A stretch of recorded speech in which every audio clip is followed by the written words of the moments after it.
Namaskar, I'm Dada Vedaprajinananda. Some people call me Dada Veda.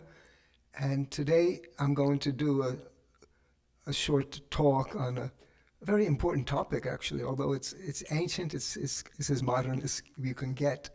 We're talking about the victory of truth over falsehood. This is an ancient story. And recently, the reason why I'm addressing the topic now is because recently there was a holiday in India celebrated, Diwali or Deepavali.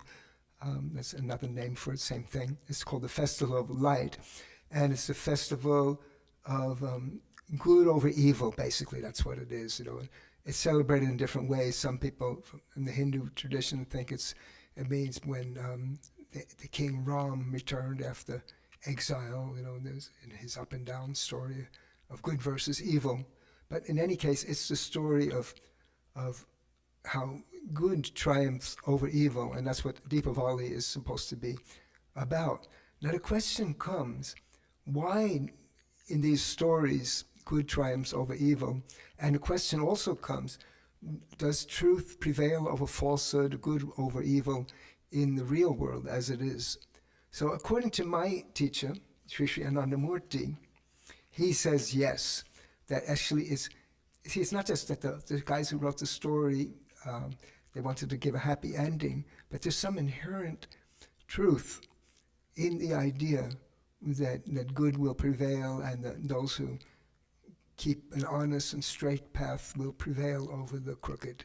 So how does that work? I want to try to explain it spiritually. So first I'll read a little bit about what my guru says about this in a book called Ananda Vachanamritam, Part 4.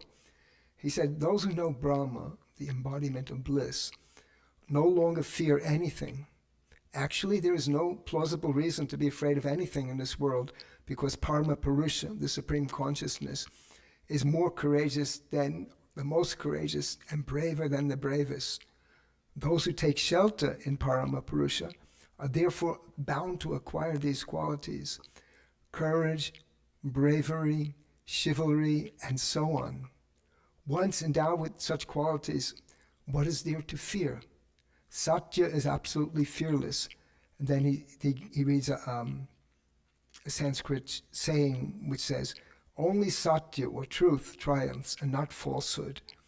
Whenever there is a clash between truth and untruth, truth's victory is inevitable. And then he said here at the very ending, the only way to progress is to take shelter in Satya or supreme truth. There's no other way. Nothing can be built on the weak foundation of falsehood. And the life of one who has resorted to falsehood, however learned or wealthy he or she might be, will definitely be fruitless. However, the one who follows the broad path of truth, the path already followed by the practitioners of spirituality, will be entitled to take shelter in the supreme truth, will surely attain the supreme rank and become one with God. So, how does this work? What is this? So in the yoga concept of morality or ethics, one of the planks, the second plank, is called Satya. And Satya has two aspects of it. One aspect is to work for the welfare of others, to think for the welfare. And the second aspect has to do with truth. And here, truth is sat. It's based on this Indian word called Sanskrit word sat. And that means the unchangeable, the transcendent.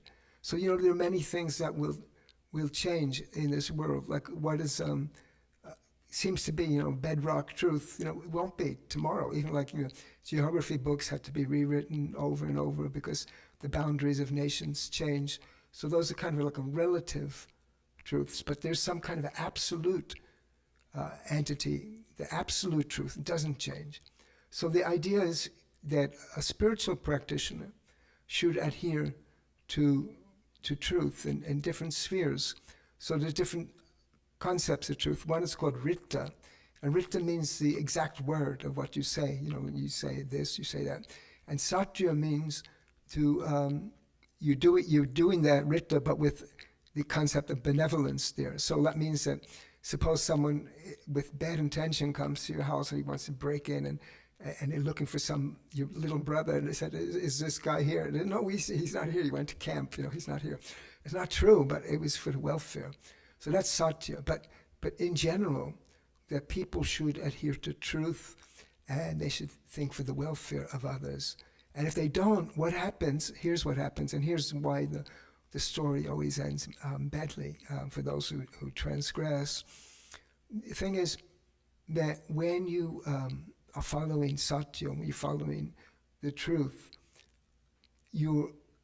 inside you don't have any qualms. You say, yeah, I know I'm doing the good thing, and outside you're saying the same thing. So what happens is you're thinking, you're speaking, and doing are in a line. They're straight. You're straight. But a person who is thinking one thing, saying another thing, and doing the third thing is completely crooked.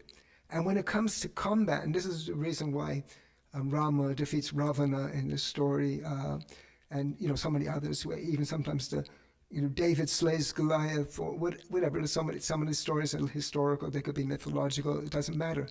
But there's also an important truth here, that when somebody is fighting, the fight doesn't always go on the physical level.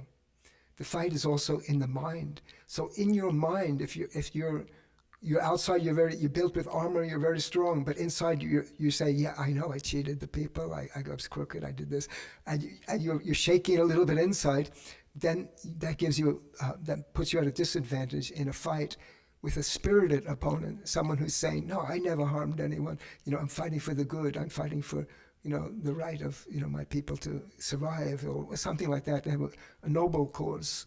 So if someone has a noble cause, they fight with more spirit, because there's no division between them. They have straightforwardness. So that's why if you follow Satya and you keep that straightforwardness of your thinking and your speaking and doing in line, what happens is that your willpower increases, and also you develop kind of like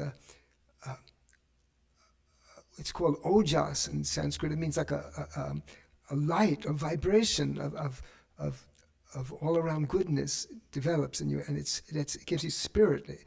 It's a spiritedness is what it is, this ojas. So someone who doesn't follow the Satya, who's completely crooked, will never get this kind of, because the mind is already, he's not following straightness, so it's not lined up.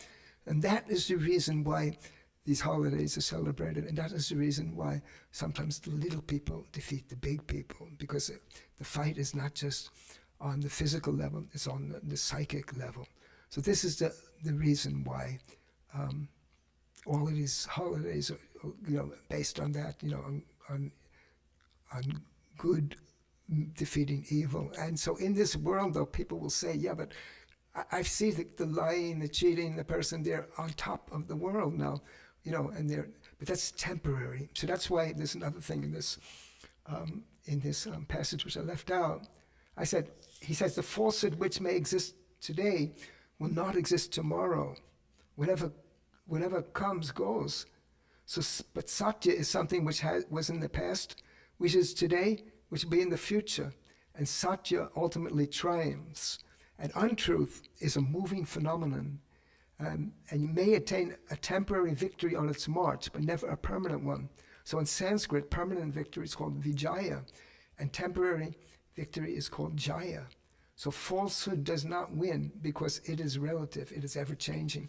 And so what I say about this, like you say, oh, well, the cheating person is on top now. I don't know if you've been in the third world, if you ever seen people, there's no washing machines there. How do they wash? They're on the side of a river, and they have some stones there, and they're rubbing their clothes on the stone. First they put it up in a little bit of soap, they rinse, get water in it, and then they bring it up, and then they push it down on the stone.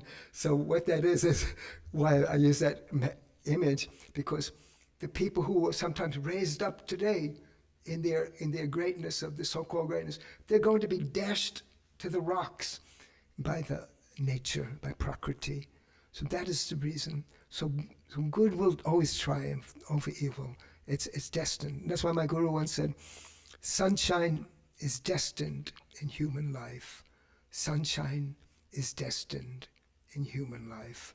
So this is the meaning of really what that holidays like the Festival of Lights of Deepavali, and those festivals exist in different traditions, but that's what is being celebrated.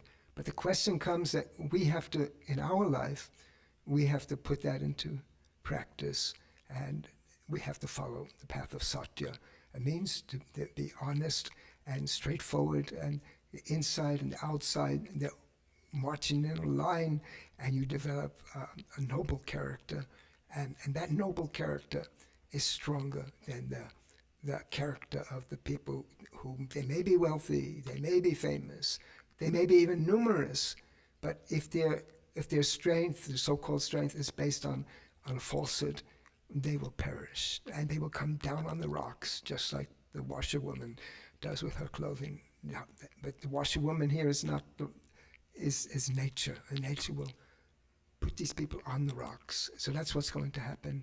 Now you may also ask, but I see, this world is not a perfect place anyway. There's so much injustice. There's also a reason for injustice, and we have to do a whole other video on that, a whole video on a podcast. So right now my videos are interchangeable with my podcast, which is called Dharmacast, which is a podcast platform. I'll put that up on the thing. If you're watching on video, but you want to watch audio sometime, you can sometimes come to this place, dharmacast.com, and you can just listen on audio. So that's my podcast platform, and you can subscribe to it there on that website, or you can get it on Spotify and Apple Podcasts, Google Podcasts, many different platforms are there where it's available. So these talks are in video format, and they're in audio format. So that is what I really wanted to say. It's not a long message, I don't think, although some people have asked me to do longer things, but okay, I'll try. But I like to keep things short. But anyway, also what I've mentioned before in my audio podcast, I can say here that if you have any questions which you want me to address about the spiritual path, then I'm happy to do it.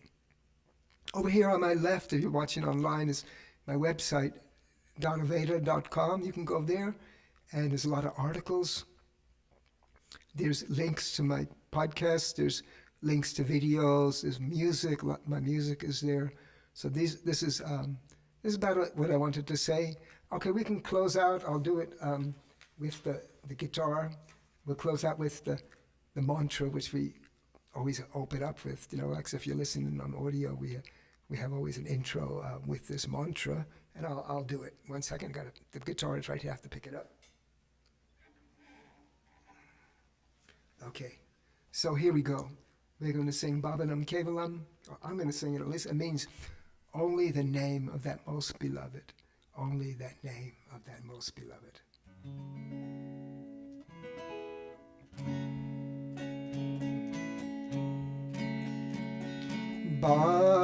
Bhavanam Kevalam, Bhavanam Kevalam, Bhavanam Kevalam, Bhavanam Kevalam, Bhavanam Kevalam, Bhavanam Kevalam, Bhavanam Kevalam, Bhavanam Kevalam, Bhavanam Kevalam, Bhavanam Kevalam, Bhavanam Kevalam, Bhavanam Kevalam.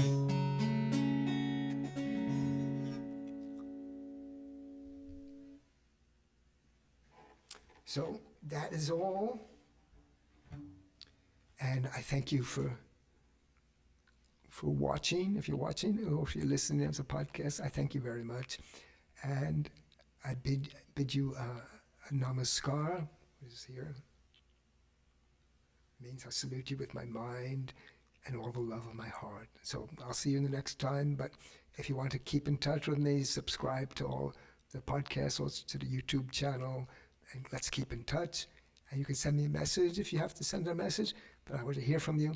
But remember that my deepest greeting, that namaskar, goes out to you from the innermost portion of me to the innermost portion of you.